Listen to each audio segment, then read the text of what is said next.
Bienvenue dans le podcast Les Vendredis de la transition écologique. Des témoignages d'élus locaux sur la manière dont les municipalités s'investissent pour faire progresser la transition écologique sur leur territoire. Proposé par l'association Citoyens et Territoires Grand Est, dans le cadre d'un projet soutenu par la DREAL Grand Est.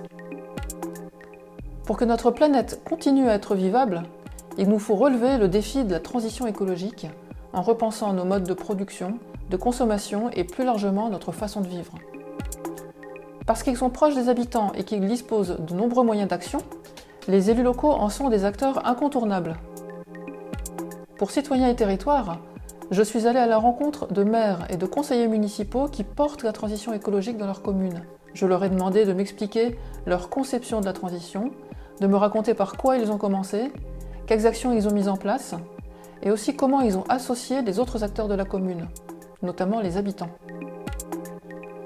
Vous avez rendez-vous aujourd'hui avec Didier Grosjean, maire de Montier-sur-Saulx, une petite commune meusienne d'un peu plus de 360 habitants, située à une trentaine de kilomètres au sud de Bar-le-Duc, dans la communauté de communes des Portes de Meuse.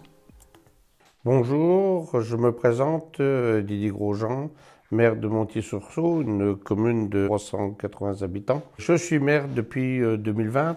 Je suis natif de Couverpy, un village à 10 km d'ici, et marié avec une fille de Montier-sur-Saulx. Je suis domicilié à Montier-sur-Saulx depuis 1993 et j'étais au conseil municipal en 1995 pour un mandat que je n'ai pas renouvelé puisque mon travail me prenait trop de temps. J'ai pris la place de maire puisque je suis en retraite et je voulais que le village vive, que ce soit un village propre, un beau village. C'est pour ça que j'essaye de réaliser ce que je veux, qui n'est pas facile à faire.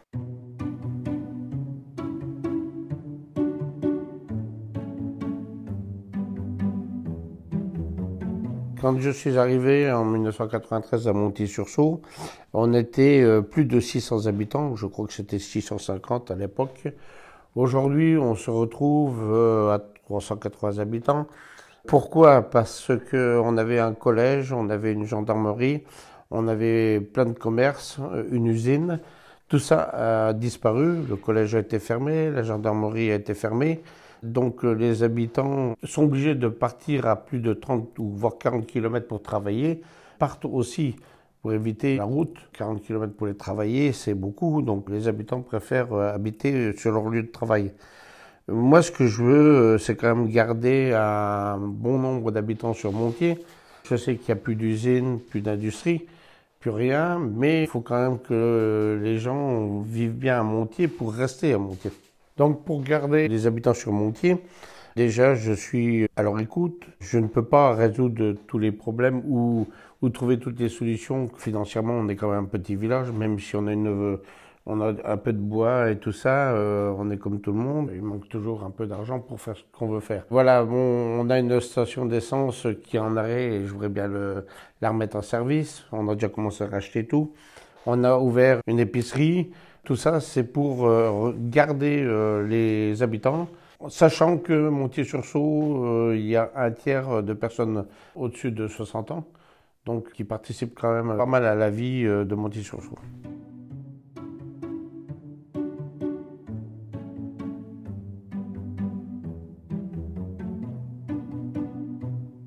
Pour l'ouverture de l'épicerie, il y avait déjà une épicerie en place. C'était un boulanger qui tenait ça avec un peu d'épicerie. Le boulanger a tenu à s'arrêter. Donc moi j'ai décidé, avec le conseil municipal bien entendu, de rouvrir une épicerie. On avait déjà, pas un bureau de poste, mais une APC, un local qui était assez grand pour ouvrir une épicerie. APC veut dire agence communale postale. On avait une poste, la poste a fermé. Beaucoup de communes maintenant ont des APC. Donc on a ouvert une épicerie, on travaille avec Cora Sadisier et on va chercher le pain tous les jours à Chevillon. Chevillon, c'est 11 km à aller. Donc j'ai des employés communaux. Les employés communaux, ils vont en semaine et moi je vais chercher le pain tous les week-ends. En plus, dans notre épicerie, nous avons à 3 km d'ici, un curé qui dépend de Montier-sur-Saulx. La Codecom est installée là-bas et on a aussi les jardins des curés. Jardins des curés qui font des légumes verts, tomates, tout ça. Et on travaille avec eux, qui nous fournissent des légumes 2 fois par semaine, voire 3 fois par semaine. Des légumes bio, ça fonctionne très bien. Les habitants sont très contents de manger ces légumes-là, de les acheter et de les manger. Pour ouvrir l'épicerie, on a été obligé d'embaucher une personne à temps plein, puisqu'on ouvre le magasin 7h30 le matin, midi et demi, et le soir 17h, 18h30. Donc c'est un service qu'on rend à la commune, puisque la personne est payée par la commune, temps plein, qui s'occupe aussi de l'APC en même temps.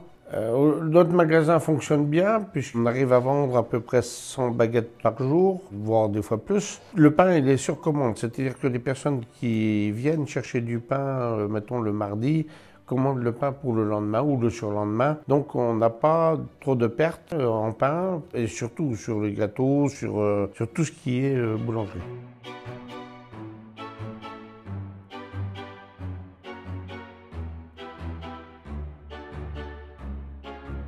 De même, la station-service, qui ne nous appartenait pas, qui appartenait à un privé, qui l'a arrêté. Aujourd'hui, je peux dire qu'on a racheté la station-service, la commune a racheté la station-service. Nous allons la remettre en route. C'est assez compliqué parce qu'il y a un peu d'entretien à refaire. Il y a beaucoup de choses. Il va falloir faire le plein des cuves qui sont vides. Bon, je pense et j'espère qu'elle sera mise en service pour la fin de l'année, voire début janvier. Pour moi, on a déjà 1 an de retard, mais on ne pouvait pas faire autrement.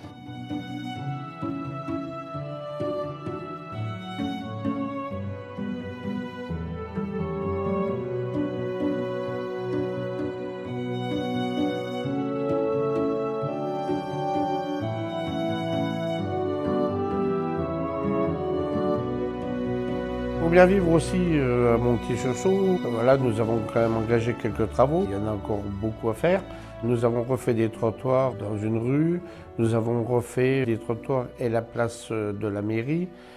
Il reste encore à faire à certains endroits. Nous avons aussi un comité des fêtes. Et cette année, on a arrivé à organiser 10 fêtes pour que les gens viennent avec barbecue, sardinade, tout ce qu'on peut imaginer et qui attire du monde.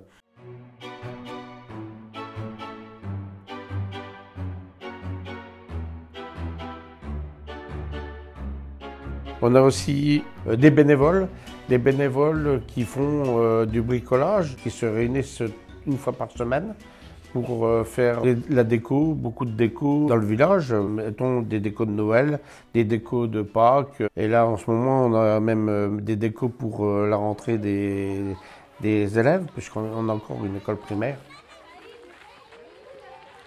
Nous avons aussi donc une station d'épuration construite en 2016 avec du roseau sur les bassins qui fonctionnait très bien, mais on arrivait à faire que 70% de la propreté de l'eau. Une personne, Maxime Duhamel, qui s'occupe des eaux, m'a proposé de mettre des orties à la place des roseaux et m'a bien expliqué le pourquoi. Je suis parti à fond dedans, dans son expérience. Nous avons planté des orties sur 2 bassins. Nous sommes devenus une station pilote, première station avec des orties. Voilà, donc après, il fallait bien valoriser l'ortie. L'ortie, il a fallu la faucher. Et c'est là que nous avons fait une association qui s'appelle Holocitec pour valoriser l'ortie. L'association, donc, il y avait Montier-sur-Sault, la Codecom qui nous a aidé à démarrer tout ça. Et la Codecom a ouvert pour transformer l'ortie. Nous avons fait du purin d'ortie et les gens de Montier en ont eu on a eu des bidons gracieusement et on sont très contents pour mettre sur les légumes et les fleurs. De notre côté, nous, la station est tout bénéfique parce que aujourd'hui on s'aperçoit qu'on traite l'eau quand même presque à 90%, voire 90%. Donc pour nous c'est très bien. L'eau est... On dit toujours qu'il faut qu'on fasse attention à l'eau et voilà, donc il faut qu'on arrive à ressortir de l'eau le plus propre possible de notre station. C'est pour ça que je suis parti tête baissée dans ce projet. On va aller plus loin parce que maintenant, aujourd'hui, on peut plus tout seul, on a besoin de l'État si on veut.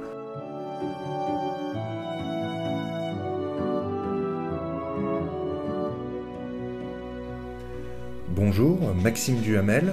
J'interviens aujourd'hui en tant qu'employé de l'association Holositech, dont je suis le concepteur. Association qui a été créée en grande partie avec l'impulsion de la commune de Montier et de son investissement en tant que station expérimentale, pilote et vitrine de l'association. Le concept consiste à traiter les eaux par les plantes, notamment l'ortie, et de mettre en place les options de valorisation de ces plantes et de créer des filières vertes. Donc c'est un projet qui permet d'améliorer le traitement des eaux, la qualité des masses d'eau et de permettre aux collectivités, particulièrement rurales, de respecter les normes de rejet. Donc l'association, avec ses membres fondateurs qui sont la communauté de communes des Portes de Meuse, présidée et représentée par Monsieur Canova Jean-Louis, et des structures de l'économie sociale et solidaire, comme l'ADAPI de la Meuse, les chantiers du Barrois SAS et les jardins des curés. Des structures qui s'investissent dans les projets de territoire, mais aussi qui sont en charge de toute la chaîne opérationnelle du projet, faire produire des plantes, les implanter et mettre en place toute la partie valorisation comme le purin d'ortie, transformation, récolte des fibres. Voilà. L'association a porté un premier démonstrateur d'un budget total de 600 000 euros avec des acteurs scientifiques comme le CNRS, l'ENSAIA, l'ENGES. Les résultats obtenus sont très positifs et donc on s'apprête à passer sur ces bases-là à un changement d'échelle et une autostructuration.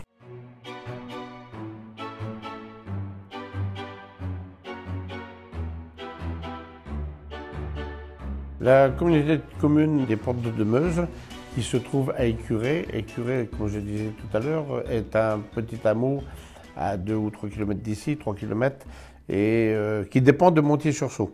Donc je suis délégué communautaire. Ça se passe très bien puisque j'ai la chance d'être le plus près des maires et je suis souvent à la Codecom pour diverses réunions. Pour un bon fonctionnement de ce que je veux, de que notre commune vive bien, il faut s'investir, et c'est ce que je fais. Je m'investis tous les jours, même voire le samedi et dimanche. En semaine, j'y passe entre la commune, Codecom et beaucoup de choses, parce que je suis vice-président de l'ILCG, vice-président du Souvenir français. Je passe au moins entre 6 et 8 heures par jour à la mairie.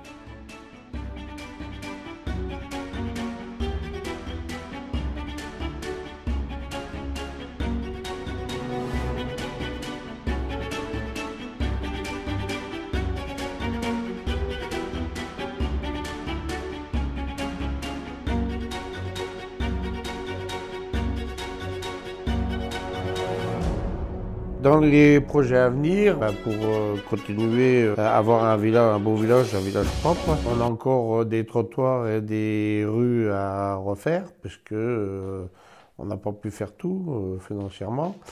Nous avons une gendarmerie, l'ancienne gendarmerie, puisqu'il n'y a plus de gendarme, qui a pris feu et qui est en ruine actuellement.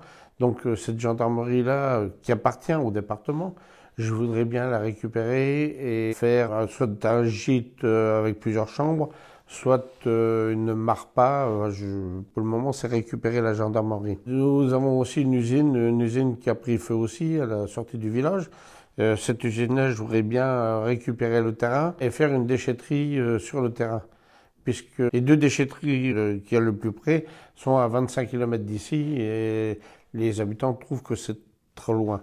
Dans les projets aussi, bien entendu, on a une église qui a beaucoup de gouttières. Il y a la toiture à refaire.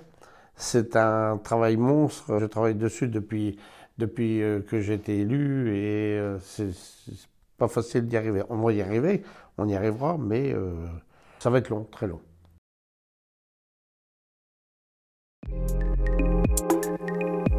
Vous venez d'écouter Les Vendredis de la Transition écologique, un podcast proposé par l'association Citoyens et Territoires Grand Est, conçu et enregistré par Fabienne Anctil, chargée de mission Transition écologique.